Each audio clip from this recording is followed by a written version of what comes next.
It is the Sunday night episode of the PFF Forecast. This is the post/mid week 4 episode. I say that because we've got 2 games on Monday night. So we're going to talk about those to lead off the show, and then we're going to jump in to week 5. Let's rock. I figured, look, today's games did not deserve any sort of open, didn't deserve a takeaway from today's games. I was sitting there at the 4 o'clock game. So usually I watch them at the office with you in Austin. And I'm looking at the 4 o'clock slate. It's raining outside. Joe Burrow's about to win the game. You did not come back. I was like, what am I riding my bike in the rain for? What am I living my life for? This? For Nick Foles? And it turned out to be terrible. I almost tweeted out, like, look, the Thursday night slate makes me want to wear a mask. All the time. Glad you didn't. Things did well on the site. I mean, honestly, if you look, we've gotten the bad end of variance on closers the last couple weeks. But for example, like our model, like New Orleans -3, it didn't like New Orleans the whole week, and then it lands on 3, and we get it, and New Orleans covers that number. We got a little bit of bad luck with Baltimore because that number moved out to 14. We showed a smaller edge than 13, obviously, but that game pushed. And then thankfully, the lock of the week was at 13, and so we're 4-0. Yeah, we had to make sure we laid down the law on that number, though. Let me tell you a horror story 13. While you're busy doing cartwheels about things. Had the Patriots in the Super Contest at +7. News comes down, obviously, about an hour after we put our picks in. So we're like, okay, let's try and change it. So we go to try and change it, and in a panic, we're going to just switch to the Chiefs. We're like, well, we don't know if the game's going to get played. Yeah. So in a panic, we go Lions. Well, 10 minutes into the Lions game, my buddy's texting me like, can you believe what a shrewd choice on our part? Yeah. I mean, that's the reason you listen to this show, right? Because, I mean, look, if you look at what we've printed out the last 2 weeks, we printed out Tennessee -1.5, closes 2.5. Atlanta -3. Now that game got up to 4 and then closed at 2.5 on injuries. That's the only game we've printed in the last 2 weeks that hasn't gotten substantial closing line value. Detroit got a 0.5 point of closing line value. We had Jacksonville +3.5. It closed at 1.5. Buffalo -2.5, closed at -3.5. The Baltimore game you talk about. And then San Francisco tonight, we had San Francisco -5.5. That number moved all the way out to 9, which Green Line showed value on Philly. And then it closed at 8.5. Still a little bit of value on Philly. That's kind of like what this is for, because in all honesty, like all these things change. Like you can like Detroit at +4.5, and I don't think that's unreasonable at all. But you could also like New Orleans at a relatively cheap 3, and that there's nothing wrong with that. I want to talk about the Monday night games first. So let's start with the New England Kansas City game, because on the PFF Daily Betting Podcast, which we do every Saturday night, I asked you, like, what would you make this line? And I think we both hovered around like 12.5, 13.5, whatever. Right now it's 10.5, but it looks like if it's going to move anywhere, it's going to go towards New England. It's going to go towards New England. Yeah. What do you think the reasoning is? Yeah, and I was wrong this morning in our preview show. I said, well, I don't know if I was wrong, but I said what I would do if I was a bookmaker, which I would hang 14.5 and make people bet New England. Now, people seem to have the appetite to bet New England, so I'm wrong on that. Is this reverence towards Belichick? It is 100%. I mean, there's some people, obviously we had Drew and Andy on last week. There are, folks in that space. Honestly, they're basically tweeting out like, I know it's Brian Hoyer, but are you going to give Belichick 11 points? And it's like, I don't know, man. Here's the thing. Like, I see it as sort of the absolute opposite of how we saw tonight's game. I mean, I'm walking around, you work, very closely with Chris during Sunday Night Football. I'm walking around the room saying, Nick Mullins is laying 9 points. Nick Mullins is laying 9. Like, and he was actually Nick Mullins was walking around the sideline going, Nick Mullins is giving 9 points. But like Nick Mullins laying 3 against the Giants is one thing with Joe Judge and Daniel Jones. Nick Mullins laying 9 to a team that won the Super Bowl 3 years ago, who is so distant 3 years ago, who is not very good, but like we saw exactly what could happen if you make mistakes. to cover that big of a number, you have to be pretty damn good. And it was even tough for the Ravens, who I thought had all the advantages in the world today, to cover that 13. Yeah, man. RG3. Yeah, he almost fucked it up. RG3 comes in the game, and I immediately he threw it to a Washington football team player for the first time in what? Since since the middle of his career there. Yeah, you felt bad. So okay, so it's 10.5, total at 49. I said if it were 13 or 13.5 or whatever, that I would take New England, because you said, make people take New England. I will take New England. The reason I will take New England is that isn't this, regardless of whether Cam Newton is playing or not, it's a bet on Bill Belichick versus Mahomes? Because even if you have Cam Newton in there, and he's great, but this is still an offense that runs and hides from any other team. That's the point, right? When it's firing at all cylinders like it did against the Ravens, it runs away from you. So the only hope you have, regardless of who your quarterback is, whether it's Brian Hoyer or Cam Newton, is that Belichick has something that slows Mahomes down. But I'll say this. Yeah, I know that their secondary is really good. They have a non-existent pass rush, right? Their secondary isn't as great as it has been in the past. Yeah. They don't have Patrick Chung. They don't have linebackers. They don't. Honestly, and here's the other thing, and this matters. But Andy Reid on Monday slowed down a little bit in the middle of the game. He went for it on fourth down. He didn't pull out his best play. Hand the ball to Anthony Sherman. He doesn't slow down when it's Belichick. True. Andy Reid has put up 40 on Belichick 3 times, twice with Alex Smith, and that's the only time Belichick's ever been, gotten that way. As I believe, I can't remember what the time frame is, but it's a substantially long time. The Chiefs defense. What do you think of the Chiefs defense, George? I put the Chiefs defense in the group of defenses that's like 80 to 90% of the league, where it's like it doesn't matter. It just is. They're just there. They're not the Bengals. They're not like atrocious. They're not the Cowboys. The Cowboys. Yeah. That's the team I was looking for. But they're also not. Well, actually, there really are no like very good defenses this year. Yeah, I am worried about L'Jarius Sneed, but not worried in this game. But you know what they did? So Charvarius Ward broke his hand in week 1, sits out for a week. And he was active but wasn't supposed to play. So what happened? Snead breaks his collarbone. They put Ward in, right? So it's really kind of like an exchange here. So you have to bet this game. Who are you betting? I'm betting Kansas City minus 6.5 first half. That's a square ass bet, but I think Kansas City can get out in front of Brian freaking Hoyer. And then if pressed, and I know our model will not say this, and we're waiting on a few technical issues there, but like. I would still lay the points with Kansas City. If Hoyer's the quarterback. Let me also say this.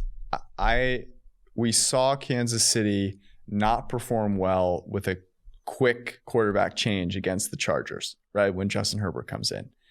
I see this very differently. Where I thought that caught Kansas City off guard, this should not catch Kansas City off guard. They knew Cam Newton wasn't playing 2 days ago. They have a little bit of time to adjust. New England has to fly in there in 2 different planes, after dealing with, I'm sure, a little bit of uncertainty. So I'm with you. What are you looking at for player props in this game? Well, I don't see a ton that are up. I will say this. I'm intrigued by the Sammy Watkins under on receiving yards. I can't. 46.5. Yeah. The Lizard King came up big the other day, didn't he? I know. I'm willing to continue. You're willing to watch the game where he gets concussed in the second quarter, like he did against the Chargers. But when he finishes games, he's been fine. I want to see more props come in because I want to bet the Patrick Mahomes touchdown over. Yeah. That's one that I'm certainly, because based on what the line is currently, I wouldn't be surprised if you get a good price on that. But who knows? Yeah, that's a good one. For me, it's and this is probably my answer to a lot of these. For me, it's Kansas City or nothing. Yeah, I'm with you. You don't want Brian Hoyer down 16 and you're begging for like a backdoor. Well, here's another question. Okay, so this is actually interesting. Would you be more confident in winning the bet if you knew Brian Hoyer was playing the whole game, or if you knew Jared Stidham came in at one point? Yeah, that might be a decent thought. I mean, because I'm more scared of Stidham. I'm not, actually. I think Stidham sucks. So yeah, but you thought Justin Herbert sucked. Well, where are the Chargers? What, Chargers are 1-3. Stop. They're relatively close. He played well today. He did play well. Yeah, Justin Herbert's played two decent games. One decent game, one really good game, and a bad game. Yep. So good for him. I mean, happy for him. Maybe the league needs good quarterbacks. Okay. Let's move to the second of the Monday Night doubleheader, which, by the way, is interesting that they put them. It's like 7:05 and 8:50. Thankfully, mercifully, they have not put one starting at 10 p.m. Do you think the schedulers, the NFL, is like, look, we made it through that first Monday Night doubleheader and everyone was so dead the next day at work, so we're not doing that again? Because, I mean, they could have easily like bumped times around. I would guess that ESPN wanted their game to start as close to the originally scheduled time as possible. Yeah. You know, so they could get a better rating. But do you in the think, second half. Yeah. But anyways, I digress. Yeah, so 6.5 is the current line for the Packers. Now, I want to say that when we talked last Sunday night, it was 6.5. Yeah. Okay, so we got the Niners at 5.5. We got Green Bay at 6.5, and then that number moved out to 7.5, and now it's back to 6.5. Now it's back to 6.5. Okay, so the question is, are you still rolling with Aaron Rodgers, highest graded player in the NFL? Look, I'm not getting in front of Aaron Rodgers. That's for damn sure. If I'm looking at this game, where's the total is down to 56.5. I saw it at 58 at one point. Calvin Ridley, I support that move, actually. Yeah. But I have to see how the injuries shake out, right? Because you could see a situation, right, where let's say Ridley and Jones both play, but Adams doesn't. Then I don't know if I can back Green Bay. But if Adams plays and one of Ridley or Jones don't play, then I think Green Bay is the play. And I think that's kind of where these things are jockeying around a little bit. Green Bay probably thinks they can beat Atlanta without Adams, and they might be right. And they have a bye the following week. And they bye the following week, which, by the way, like early buys this year might be kind of the kiss of death. But yep. And so, yeah, they but the other thing is they might just play Adams and say, look, give it, you know, if it's one of those injuries that like won't get worse, then you just play him, you know, have him pain but I don't tolerance. think that's the case, right? No, I mean, I actually don't know. I mean, I would say, you know, there might be an abundance of caution here. Yeah, I'm with you there. So my take on this is that Ridley and Jones, I believe, will try to gut it out because they have to. Because they got to try and win this game. Whereas with the Packers, I feel like Adams is not going to play. So, or if he does, it'll be kind of limited. So are you trying to bail on what we wrote last week, which is Green Bay -6.5? It's Atlanta, dude. Like I think man. Yeah. I do have a little more faith. I don't have any faith in the Atlanta Falcons winning this game. 0. Like literally none. But I don't know. I could see them covering.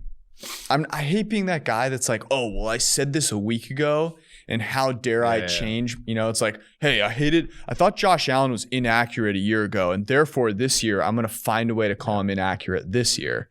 I'm not gonna do that. Have people been trying to bait you into that on Twitter? Because I safely ignore those. I mean, to me, it's like you're 100% right. It's like information changes what I think, which is exactly like how it should be. Yeah. If I were going on Twitter and saying that Josh Allen was bad this year, then yeah, you should come flame me. Absolutely. Also, you know me. I don't even look at my Twitter notifications. Right. Yeah, this is a tough one for me because I think if I knew Adams were playing, I'd feel a little bit better about the 6.5. I think what I'll probably do is look at a lot of props in this game. Yeah. That'll be my guess. I'm hoping we're not on a ton of unders in the props in this game, but you know, they always end up being okay. You know, just wait till Atlanta comes out firing, gets up 14, and bet the Packers live. Yeah, that seems to be that might be a profitable thing. That would be how I'd roll with it. Okay, let's jump into week 5. Okay. So Thursday night is a fun game. We'll put this in the good section here. Tampa Bay, Chicago. I got this line wrong for sure because I expected Chicago to be more competitive in that game. And so I had Chicago as a 5.5 point underdog at home on Thursday night. You're closer. See, I guessed all of these on Thursday. So I guessed Chicago plus 3.5. It is currently. But why would that change? I guessed them this morning. Well, right. Yeah. So Chicago's plus 6, but probably more like plus 5.5, which is what you had. So it's plus 6 minus 123 on Chris total in the game 45. The Bears are a team we've green lines like they're over twice this year. Not today, but week 1 against the Lions and then against the Falcons. This might be another situation. Over 45 is minus 101. Tampa Bay's game today total was like in the 42 area. I didn't want to call you out, but I nailed that one. Yeah. So in the PFF pregame show, which if you don't watch, you should watch. It's a fun time. You like the under in that? No, I said that the game could play under. You like the over. I didn't choose a total in that game. But like I said, if I would have had to have gone, I would have said under, which of course died when it died with Tom Brady's zip on that interception return for a touchdown by Mike Davis. Yes, I think. And then his subsequent resurrection for the day. Yeah. I mean, 5.5. Look, Nick Foles, 40% of his throws were uncatchable in the second half when he came in to beat Trubisky, and that was in the back of my mind. I just figured he would take a ton of shots. Yeah. And I don't know. I mean, here's the other thing though. Tampa Bay is very different from Indianapolis, and the way that Indianapolis plays defense really tries to stifle what Nick Foles does, right? It's like, hey, we're just not going to give you any shots down the field. That's what they try and do. Yeah. But Tampa Bay has kind of been, I mean, they're a much more freewheeling team, especially on defense. So I don't know. And I don't know how healthy Mike Evans is. I don't know if Chris Godwin will be back. So on a short week, that would worry me a little bit. Yeah. I will probably lay off this game. Yeah, short weeks favor the better team. Tampa is the better team. They have a better defense. But also would favor the healthier team. Yeah, is Tampa. I mean, Evans came back after being hurt initially, but we did see O.J. Howard. He's probably out for the year. Mm-hmm. But they have Brait and they have Gronk, and Gronk made one play today. True. I don't feel very strongly about this, even though my guess, was 3.5. We had Indy today, 2.5 at least early on in the week. So we didn't like Chicago as much as some people did, and I think Foles did show some of his true colors. But that being said, I'll probably just lay off this one. Maybe over is a good play, as it would be in almost every NFL situation in the mid 40s. All right, next game on the slate is one that we don't know if it'll be played. And the first question I'm going to ask you is, what would you put the odds What would you put the odds of Buffalo and Tennessee playing next week? Minus 200. I think there's a 2 in 3 chance to play. They basically have to have no positive tests by like Wednesday. Yep. And then they have to continue to have consecutive days. It's not really that though, right? Because it could be like Thursday and then they play the game on Monday. Yeah. Yeah. Although Buffalo plays the following Thursday, I think maybe. I have to let me look at Buffalo's schedule. I believe they play Kansas City. On Thursday night, the following week. Yeah. Yeah, so they play Thursday the 15th, which they could move that game back too. They can move that game back. Yeah, I mean, they can move that one to Monday. They can move that, or Saturday. That'd be kind of, well, it can't with the college football thing. But, people are talking about forfeits, which, I in a vacuum support forfeiture, but I also think the hard part becomes the can of worms of fairness. Like, if let's say this game let's say this game can't happen, and Titans have to forfeit to the Bills. Shouldn't they really have to forfeit to the Steelers? Mm-hmm. You see what I'm saying? And so I'm of the belief that as long as you can play all the games, you should try your hardest to. Like, the forfeiture should be like sort of the last resort, because they're sort of in a season where, the pretense is, okay, we're all trying to make money. Fairness is going to be, a little hand wavy, let's say. Yeah, I'll say this, that my point on that, because I talked about this a couple weeks ago, my point is that Tennessee should not be afforded they should get no benefit out of this, right? So they should have to go and jump through all these different hoops in order to get the games played. And if they don't want to, well, then too bad. Like there should be no worry about whether this is fair for Tennessee. Okay. Yeah, that's my point. The Tennessee. The only thing that we should be consideration with Tennessee is their health. That's it. Yes, 100%. Maybe just don't. I'm a little irritated because I liked Pittsburgh plus 1.5, and that moved out to like -2, 2.5, and then it was the friends we had along the way. But if this game is played on Sunday, what would you make the line? And it is in Tennessee, I'm assuming. Yeah. Mm-hmm. I actually have it. I like my guess was Tennessee -2.5. That's exactly what I had. Yeah. I actually don't like it. Look, if Tennessee's -3, I'm going to hammer the Bills. Yeah, because the Bills are look, Josh Allen, for whatever the passing game for the Bills, however, by hook or by crook, is very good.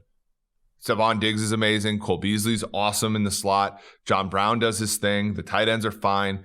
And the running backs break tackles out of the backfield. And Josh Allen has been accurate this year.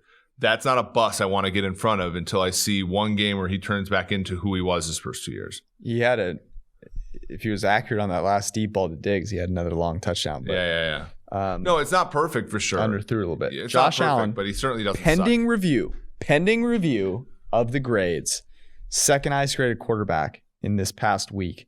Over the course of the season, are you ready for this? Here is how the quarterbacks' passing grades line up. Aaron Rodgers, Russell Wilson, Tom Brady, Josh Allen, Patrick Mahomes. Yeah, you can't. Not too shabby. Yeah, he's played awesome. If they are an underdog to a Tennessee team that has been ravaged by coronavirus, I will paint my body blue. What do you think? What do you think? Do you think that this Bills blue? By the way, do you think that this has any? So we're talking about a Tennessee team that in Vrabel's 2 years have gone 9-7 both years, made the playoffs once, gone to the AFC title game, and yet there's always a little like something with them. Like they've missed like more than half their kicks for a 17-game stretch. Mm-hmm. Like, are there leaks? Well, clearly. Yeah, that's what I'm saying. Like because with the Bills, here's the thing with the Bills. The Bills are one of, if not the smartest team in the NFL. There's no leaks there. They pick up Josh Norman off the street. Garbage for the last like 3-4 years. He had a great game today. It's in Washington. Yeah, that's what I'm saying. But he fit he was a huge value for them. I'm not going to give them too much credit for beating the Raiders without their 2 best receivers. I'm just not. Yeah, and their defense has struggled a little bit, but like when you look, like they don't pay any defensive lineman any money, which is extremely expensive position. You're not going to get me off of the Bills are a very smart organization, and Josh Allen. They go for the fourth downs at the right time. They, they had a missed PAT that cost me a second half bet, but it's nothing. I will be very surprised if this actually opens. Do you think it's like a pick 'em? I could see Buffalo being favored. Yeah. Would you take Tennessee if it was +3? I wouldn't bet on Tennessee unless they were getting like 4.5 in this game. Okay.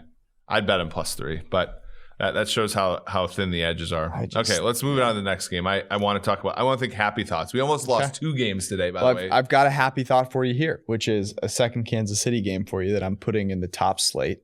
And I don't really know why I'm putting it in here, but just for you. The Las Vegas Raiders in Kansas City.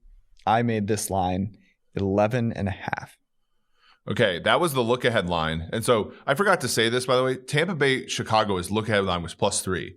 And wow. Yeah, so that game has moved on 3 points based upon what happened today, which is a lot considering Tampa Bay had to grind one out against the Chargers, Anthony Lynn's Chargers.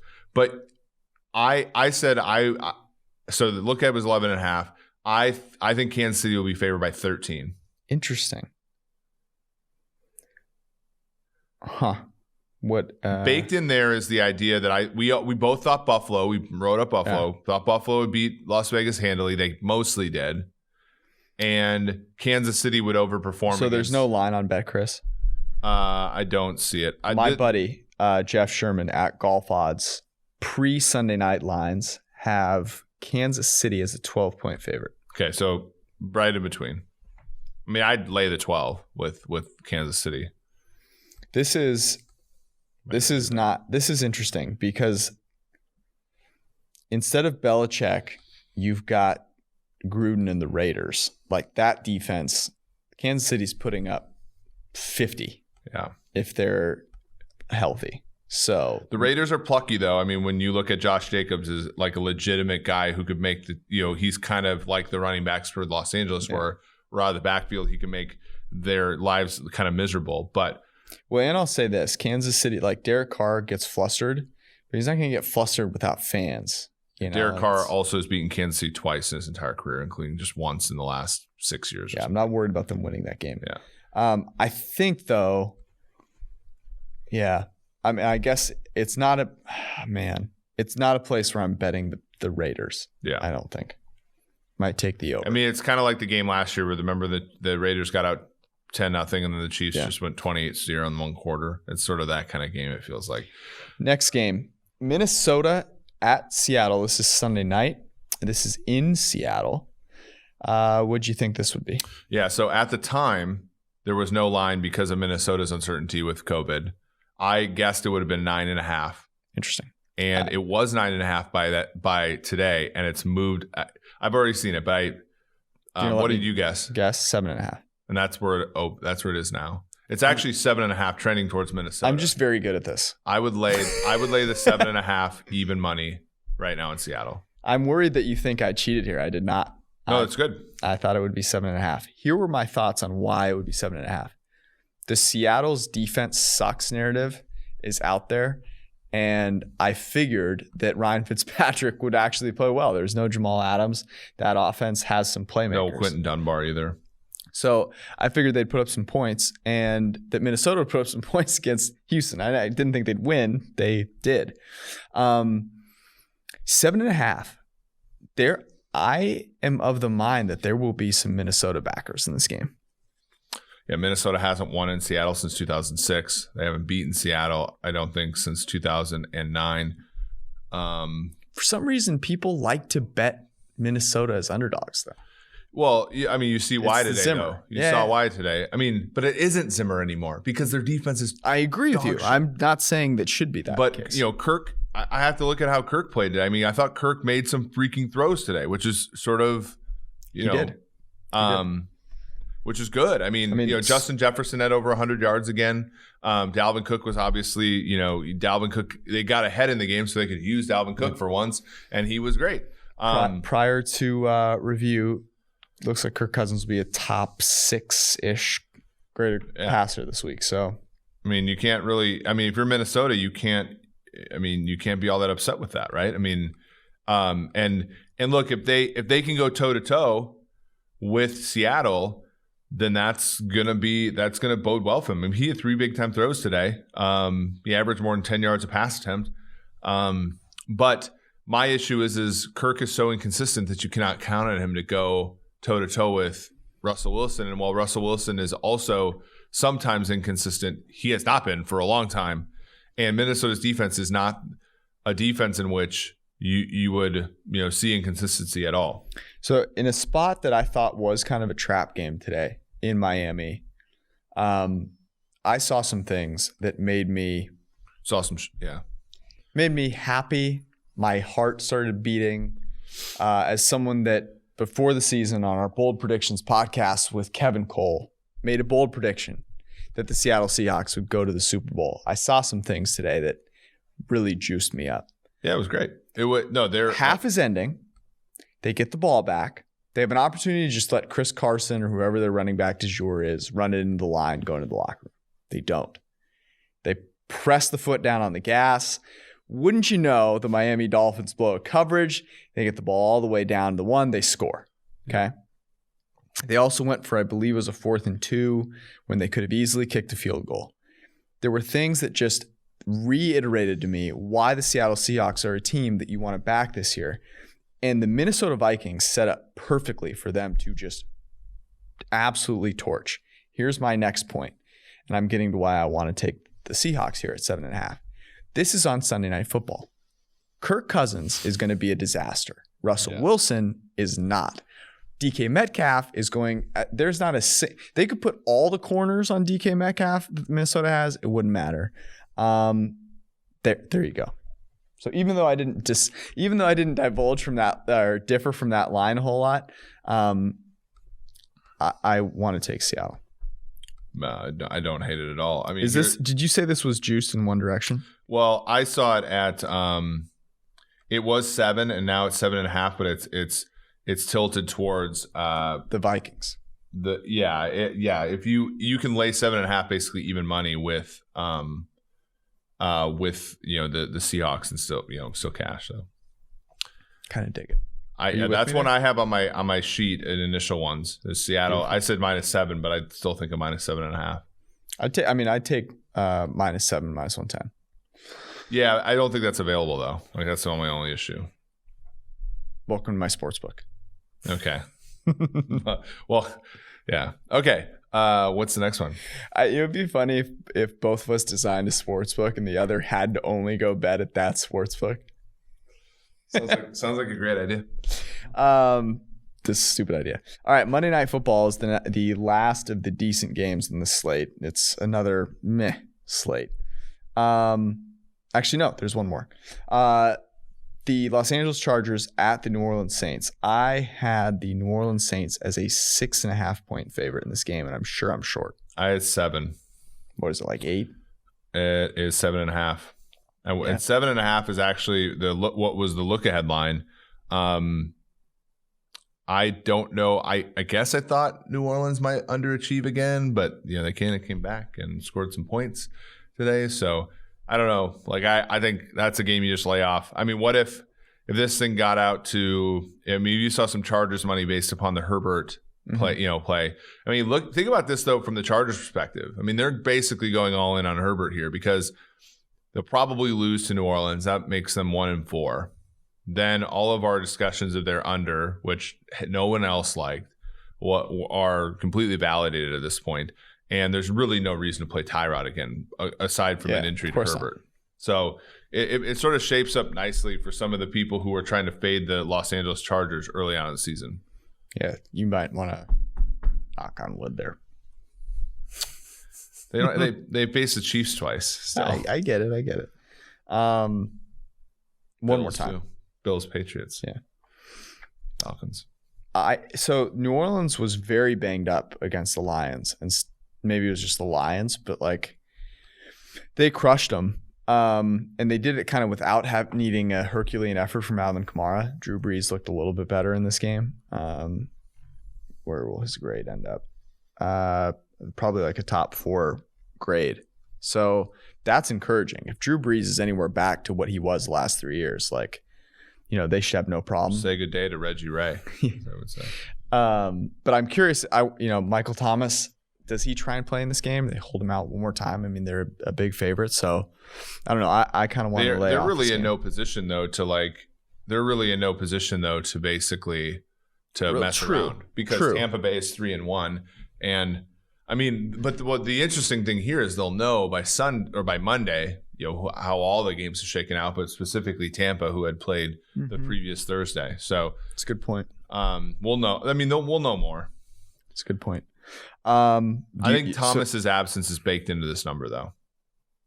So if he is going to play, you think it moves up? I think it goes up a little. What would it have to move up to for you to take the Chargers? 8.5. Yeah, I think I'm right there with you. All right, last of the good games on the slate. The Indianapolis Colts at the Cleveland Browns. I'll let you guess first. I think wrong on that. So I said Cleveland would be plus 2.5. Okay, this is a pick. And it is, I think, 1.5 Cleveland. Oh, I see Cleveland. On BetCris, I see Colts -1, -121. Yeah, so it's basically a pick 'em. No. Yeah, basically. No, it's Colts minus 1.5 too. Yeah. So that's interesting. It's moved. I see pre-Sunday night it was a pick. Okay. And I think it makes sense. I'm gonna sound the alarm here. I think over 47 is too low. Ooh, I agree. So if one of the young receivers for the Colts plays, I mean Campbell's not gonna come back and neither is Pittman. So the only thing that scares me is how utterly pathetic Phillip Rivers looked today. He did not look good. He looked and physically. you were the one that was like, I really like how Phil Rivers looks. He didn't throw any turnover worthy plays. No, but he just looked he looked old and slow. Yeah. But they still covered and winging the ball out there. It looks like he's throwing a boulder to get 5 yards downfield. 47 is up there entirely and 100% because the Colts defense has, quote, played well this year. Mm-hmm. And I will direct you to the quarterbacks they faced, which is Gardner Minshew, who they lost to. In week 2, it was Kirk Cousins, who is a 1-3 quarterback currently. And then they had who they played last week, Sam Darnold, and then Nick Foles. Yep. That might be 4 backup quarterbacks in 2 years in the NFL. So, Cleveland is a team. Now, I was a little irritated how they took their foot off the gas against Dallas. Well, they should be irritated by that as well. Yeah, but they're capable of making this a mockery, I think. May I just point out, on the PFF pregame show, I made a quick check. I canned the first play, and I went Cleveland money line. But yeah, you were inspired by me. I was inspired by you. I told you the points wouldn't matter because it was going to be a high scoring game. The points ended up not mattering. There were 100 points scored in that game. Yeah, exactly. That was a smart move. I'm here for it. Okay, that does it for the games that are decent, and then there is a sharp decline into the depths of despair. So that means we can run through these nice and quick and go write the article. Let's start with Rams football team. I have the football team at home in Landover, Maryland, plus 9.5. Full disclosure, this was one I forgot. So I guess Washington plus 10 while the Rams are playing this afternoon. Okay. What's the number now? Looks like 9. Which has got to be a response to how poopy the Rams played today, right? Yeah, I see 10. Where do you see? It's 9 in Bet Chris, I think. Maybe I have to refresh the page, but I guess that makes sense. I mean, dude, both Askins didn't actually play that poorly today. I mean, he did check it down on a 4th and goal from the 12. So bad. But he didn't turn it over himself, right? Once. That was what we were banking on. Honestly, if the Ravens get 1 turnover, that game covers so much easier. I'm shocked they did. So here's a question. So Jared Goff looks pretty good for 3 weeks, right? Yeah. He's grading well. But it's so much scheme dependent. So was the reason they suffered against a terrible Giants team, was that Sean McVay's scheme? Because I think of that as being a pretty resilient thing. Do you wonder if it's ever him, right? Right. Is it I don't know. For my money, it's something that you would want to kind of bank on, right? Is that Sean McVay is always going to have something. Is Chase Young, can he come back for this game? It sounds like he's viable too, I guess. Okay. Jared Goff did not grade well, unsurprisingly, to a Giants team that let Nick Mullins look really good. So and the Giants were a trash fire offensively today. If they have a pulse on offense, they win that game going away. Yep. Honestly, Jared Goff's average depth of target so far this season. Un moment. It is 6.3. Quarterbacks with a lower average depth of target than Jared Goff through 4 weeks. 1. Drew Brees, 6.2. So, the guy's not throwing it downfield. You'd think it mitigates his mistakes. The worrisome part would be that it didn't in this game against a really terrible team, and now you're playing another really terrible team. I will say this. They probably need, they need to go in and win that game because obviously they're going to start playing the NFC West, and I believe they have the Niners the next week with Jimmy G and not Nick Mullins. So, yep. I kind of like the football team. Yeah, that's the only side, right? Yes, but I'm worried. I would like it at 10. Mm-hmm. I'm not sure I like it there. Okay, yeah, football team is the only side I think I can take there. But there's another tangential game to this that I like. Great. As a result. All right, let's go to Philly, Pittsburgh. This is in Pittsburgh. Pittsburgh now has had a pseudo bye, so I have Pittsburgh getting 8.5 at home. I said it would be 9.5. Ooh. I'm assuming that that's too tall. We're not. I don't see the line on Chris though, so we'll have to. Let's see here.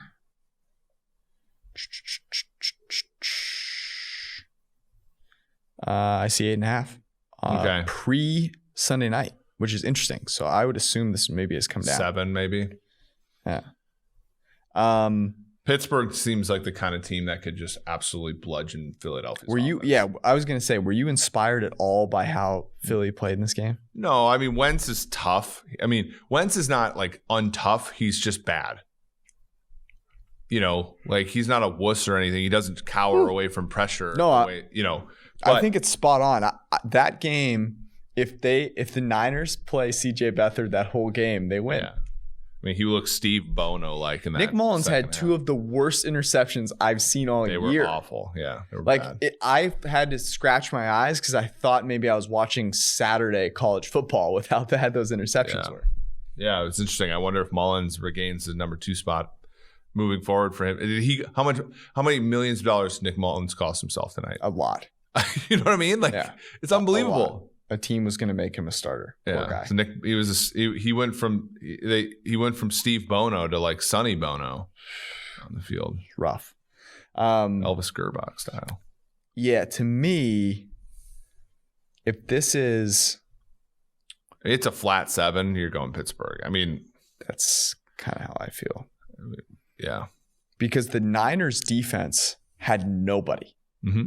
I mean, their defensive line was Eric Armstead and a rookie, Javon Kinlaw. But Kerry Hyder. TJ Watt is going to eat in this game.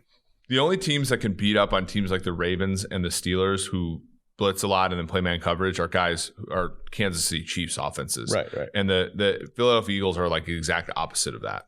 This is correct. Arizona, oh my God. Arizona in New York to face the Jets. I have the Jets getting 7. Oh, wow. So New York football just, I said 7.5. It was 8.5 on the look ahead. Yeah, I thought Arizona would underachieve, and hence my thought there.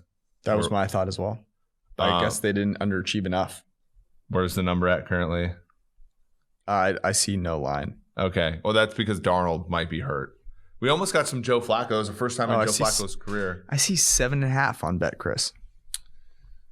Huh. First time in Joe Flacco's career he came off the bench on Thursday. I thought we were going to get him the whole game.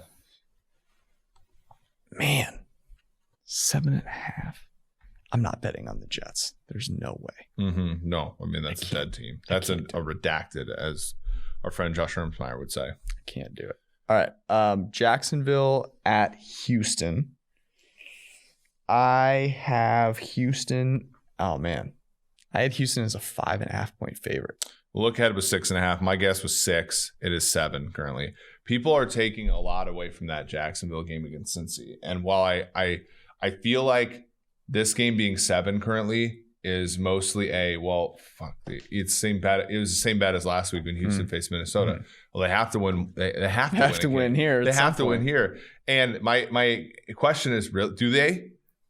But here's what the total here is 54. I'd take over that. I mean, neither of these defenses can play. I would take Jacksonville. Clearly, I think it should be. It's plus 120 or minus 120. I'm sorry, on the plus 7, which I think makes a ton of sense. Yeah, man. There was a little bit of under money on that Houston total. It actually middle. It finished at 53. Mm-hmm. 52.5 is where it closed. Joe Burrow played great today. Let's just talk about Cincy Baltimore. So, like Joe Burrow finished with like a top 5 grade this week. Mm-hmm. He was awesome. The one interception was just his tight end being a huge puss. Just grab the freaking ball. And a tremendous play by Miles Jack. Highest grade linebacker in the NFL so far. Interesting, though. The look ahead on this was 13. Okay. I guess 13.5. That's where it currently is. I said 14.5. So on today's action, Baltimore got more popular in the opinion of the bettors. Yeah, because here's what it was. They wanted to make sure there was nothing wrong with Baltimore. Yeah, but was Baltimore really that impressive? No. I don't think so. No, I agree with you. They were not that impressive. Yeah. Like that offense was sluggy, man. Like they had the one really nice play to Andrews, then the one, obviously the run by Jackson, and they had the one Marquise Brown play, but they weren't explosive. They weren't they weren't any. Lamar Jackson had a 50-yard touchdown run. Yeah, what did Lamar look like in our grades today? Lamar Jackson. Passing wise, it was not. It was egregious, probably. Wasn't great. No, he was 7th in grade. I mean, he had 3 big time throws. Oh, really? Only 1 turnover with the play. His interception was bad. The scramble could have added to it. He was 9 yards per attempt. I guess it was just he didn't throw that much. He was 14 to 21 for 193 and 2 touchdowns. That offense didn't seem like the rate. Like, when you're bet against the Ravens, you're scared as fuck. Like and for the last 8 quarters, I'm kind of like, Well, don't you think that was colored by the fact that we had them as the lock of the week and we needed them to cover 13? Yeah, and I wish they would have just gone out and gone 42-7 on Washington. Maybe that's what it was. Okay, that's what it was. I mean, they knew how much it meant to us. They did just enough. They did for everybody but Austin to cash. They did all we needed them to do. For everybody but Austin who got 14. That's why you listened to the podcast earlier in the week. I have a tremendous amount of respect for Joe Burrow.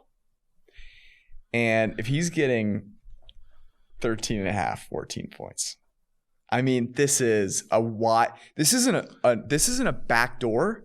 This is like a garage door, right? This is a swinging gate. You have to admit something that I've been right about this entire offseason for this take. I agree with it.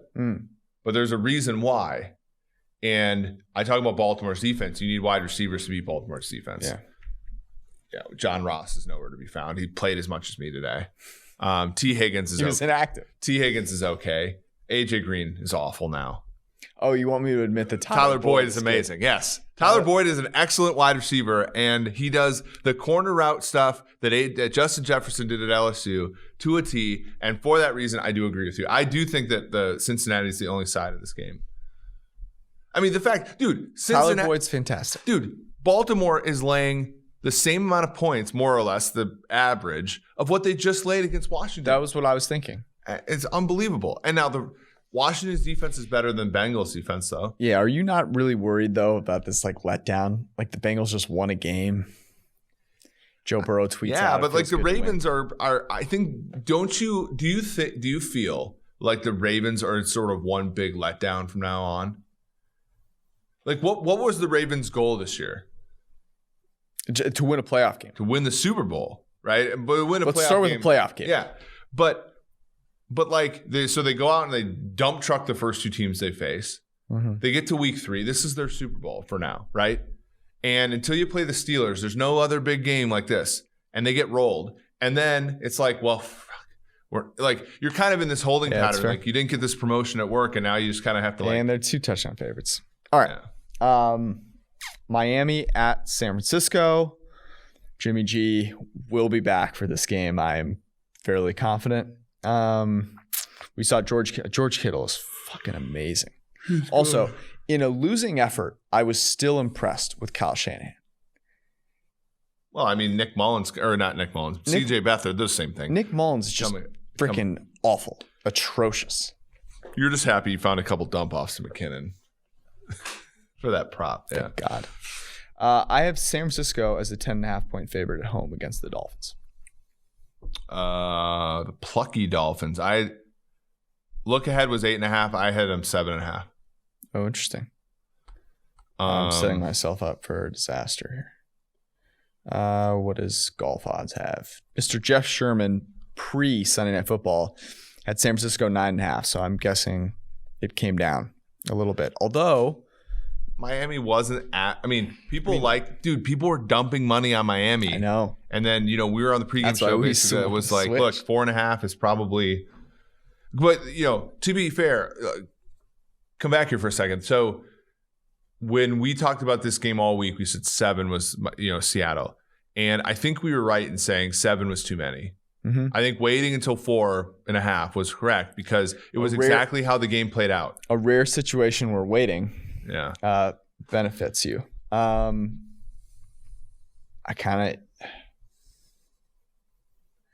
don't know. I have a tough time taking Jimmy G after a little hiatus. Not going to lie. George, can I ask you a question? So San Francisco, let's say they start the season like 3-3. I mean, we said that they had to start 5-1 for this to be a good, because they have a hard schedule coming up. Really hard schedule. What do you think their approach is to the rest of the season? Let's say, and I know you don't want to think about it, but let's say they start 3-3, and Seattle's 6-0, and the Rams, let's say, are 4-2, and Arizona's 3-3. And the rest of the NFC is sort of like, you're still seeing like the Packers, Bears. Those teams are all, the South is 2 teams that are good. Like, when do you do you think San Francisco, I feel like the Super Bowl letdown is sort of exactly what we just talked about like 30 seconds ago with Baltimore, where it's like, okay, you let everything out of the tank, you lost, and you start back up again, but it's not going quite as well, right? Mm-hmm. Is there a possibility that betting against the Niners middle of the season towards the end is going to be profitable because they're kind of just like, they have a ton of built-in excuses. Our quarterback missed 2 games. Our best, we have Super Bowl letdown happens to everybody, and we have a ton of injuries. Yeah, it's interesting. I am very curious to see how that game against the Rams goes. Mm-hmm. Okay, so I expect them to beat the Dolphins with Jimmy G back. I would expect Richard Sherman to come back here next couple of weeks. If they beat that Rams team handily, and it looked like that's the game. If they lose to the Rams, because that game against the Rams is the easiest game they have during that stretch. They have New Orleans, they have Green Bay, they have Seattle. There's another team that I'm forgetting. Yep. But they have a really tough stretch. And they're all teams that kind of like, they're not as good as Shanahan, but like the difference isn't as big as it was a season ago. Yeah, well, because he just doesn't have all the pieces working together. I will say this, Brandon Ayuk looks really good. He, Deebo Samuel, and George Kittle with Jimmy G full strength, like that can be a really good offense. If Kendrick Bourne is like just your like 4th receiver, he's fine. Yeah. If you're relying on him to be your 1, right? Then it doesn't look great. I'm gonna press pause on betting against the Niners until I see what they look like as a healthy-ish team, because they're not going to be healthy. Okay. New York Giants at Dallas Cowboys. What a disaster of a game. Okay. I have the Dallas Cowboys with their 20,000 fans at home as a 9.5-point favorite. Look ahead on this game is 11.5. I had it at 13. Wow. It is a bettable number for me. The Dallas Cowboys are currently favored by 9.5. And I feel like I can't, like, I don't see an explanation for this. The Giants playing well, quote unquote, today was the Rams playing like shit. Mm-hmm. And Dallas has run into a bunch of good teams this year. Okay, but counterpoint, the Dallas Cowboys defense is so bad. But how much, like, are they bad enough to give things up to the Giants? That's really the question. They're not. Okay. I can get on board with it. I mean, Dak Prescott's awesome. He also probably tried to throw like 5 interceptions today. Yeah, but like they're not going to be behind the way that they were. I mean, we possibly like the Cowboys on offense have played one bad game, right? They played bad against the Rams, and their defense played like their best game of the season so far was against the Rams. Yeah, Dak Prescott, 3 turnover-worthy plays. Yeah, I mean, but okay. Here's the question: How bad did they have to play to? I mean, the Rams played like dog shit today and beat that Giants team by 8. Yeah, that's fair. That's a good point. Okay. Cowboys at home. Jerry, Yeah, I can get on board with that. Okay. Last game, which is one there's no line for, and it's Denver at New England. Now, I don't see any way that Cam can play in this game unless I'm missing something. If he's asymptomatic, can he play? No, I don't think so. It has to be 10 days from a positive test. I believe so. With no symptoms. That was my understanding as well. So yeah. I don't think Cam can play. So without Cam in New England, I have this as a 5.5 point. Yeah, the spread. Look ahead was 11. Obviously, my guess from Thursday doesn't matter because Cam was in. I think New England's favored. It depends also. Drew Lock is probably 50-50 for this game. True. So I would probably say with Drew Lock in the game, it's 4.5. Yeah. You know? I think that's fair. I was expecting no Drew Lock. Expecting another Rippin. But Rippin, like... He looked fine. I mean, we should have a podcast where we just talk about backup quarterbacks that have a chance to make a ton of money. Mullins is in that group. If you take out the 2 interceptions tonight and the fumble and all the other bad shit, he's okay. You know, Rippin, if you take away the 2 Pierre Desir interceptions, the Brian Poole interception, he's fine. Mm-hmm. Good point. I can just erase those from the tape. Yeah. All right. Any early positions that you like? I'll say that ones that stuck out to me were Seattle and Cincinnati. I can get on board. I see 9.5 now for. So I wrote down earlier today Dallas -9, Seattle -7, and they're both like halves now. I can get on board with your Bengals.